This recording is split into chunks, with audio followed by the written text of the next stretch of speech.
Шаһар басшысы Бақытжан Сағынтаев ғасырлық тарихы бар ескі кітапханаларға күрделі жөндеу жұмыстарын жүргізуді тапсырды. Алматының әр ауданында орталықтандырылған кітапхана жүйесінің 25 филиалы бар.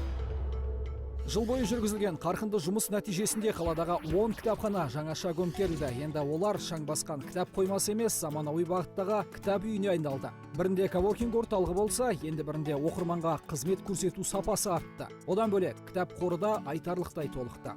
Жаңартылған кітапхананың басты ерекшелігі тегін Wi-Fi, жаңа компьютер залымен толықты. Қала әкімдігі тарапынан жазушылар қоғамдастығын қолдау мақсатында өткен жылы жергілікті ақын жазушыларға 400 грант бөлініп, таралымы 65 мың дана болатын 30 туынды жарық көреді. Шаһар басшысы ол кітаптарда қала кітапханаларына сыйға тартты. Қалада тұратын жазушылардың жарық көрмей жүрген бір қатарларының кітабын шығарып берді, міне содан бергі уақыттың ішінде.